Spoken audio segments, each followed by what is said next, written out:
ಉಪಾಧ್ಯಕ್ಷೆ ಮಾಳವಿಕಾ, ಅವಿನಾಶ ಮತ್ತು ತಮ್ಮೇಶಗೌಡ, ಜಿಲ್ಲಾ ಘಟಕದ ಎಸ್ ಹರೀಶ್ ಇವರೆಲ್ಲರೂ ಮುಂದೆ ಅದೇ ಕಾಲಕ್ಕೆ IPS ಅಧಿಕಾರಿ ಭಾಸ್ಕರ್ ರಾವ್ ನಿವೃತ್ತ IAS ಅಧಿಕಾರಿ ಇದ್ದಂಥವ್ರು ಇದಕ್ಕೆ ಹೋಗಿ ಆಮ್ ಆದ್ಮಿ ಹೋಗಿ ಬಂದವ್ರು ಇಲ್ಲಿ. ಇವರೆಲ್ಲರೂ ಹೋಗಿ ತನಿಖೆ ಮಾಡ್ತೀವಿ ಅಂತ ಹೇಳಿದ್ದಾರೆ. ತನಿಖೆ ಮಾಡಲಿ.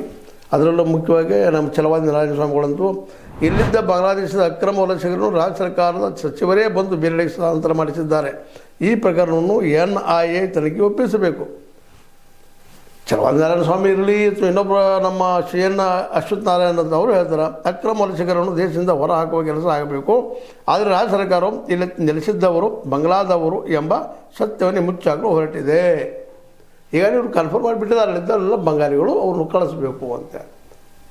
ಅಡ್ಡಿಲ್ಲ, ಬಂಗಾಲಿಗಳಿದ್ರೆ ಕಳಿಸ್ರಿ, ಆದರೆ ಬಂದ್ರೆ ಹಂಗಿಲ್ಲ ಅನ್ನೋ ಪ್ರಶ್ನೆಗೂ ಉತ್ತರ ಹುಡುಕಬೇಕಾಗಿದೆ. ಯಾಕಂದ್ರೆ ಒಂದೇ ದಿನದಲ್ಲಿ ಬಂದಿದ್ದಲ್ಲ ಇದು.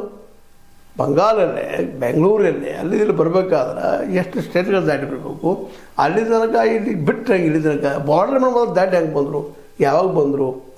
ಮತ್ತು ಅದು ಅಲ್ಲಿ ವೆಸ್ಟ್ ಬೆಂಗಾಲ್ ದಾಟ್ಕೊಂಡು ನಂತರ ಒಡಿಶಾ ಬಂದು ನೋಡ್ಕೊಂಡು ಆಂಧ್ರ ಬಂದು ಆಂಧ್ರ ಹೊರ ಬರ್ಬೇಕಾದ್ರೆ 2 ದಿವಸ ಓಡ್ಬೋದು. ಹೆಂಗೆ ಬಂದಿರ್ಬೋದು ಇಲ್ಲ ಅವ್ರು ನಿಜವಾಗಿ ಬಂಗಾಲಿಗಳ ಅಥವಾ ಬರೀ ಮುಸಲ್ಮಾನರ? ಇದನ್ನು ಸಹಿತ ಇವತ್ತು ವಿಚಾರ ಮಾಡುವಂಥ ವಿಷಯ. ಆದರೆ ಇದೆಲ್ಲ ನಡೆಗೆ ಅವ್ರ ಪಾಪ ಅಲ್ಲಿ ಬೀದಿಲಿ ಬಿದ್ದಿದ್ದಾರೆ, ಬೀದಿಲಿ ಒದ್ದಾಡ್ತಾ ಇದ್ದಾರೆ, ಬಿಸಿಲ ಮಳೆ ಅನ್ನೋದಲ್ಲ ಅಲ್ಲಿ ಜೀವನ ಸವಿಸ್ತಾ ಇದ್ದಾರೆ.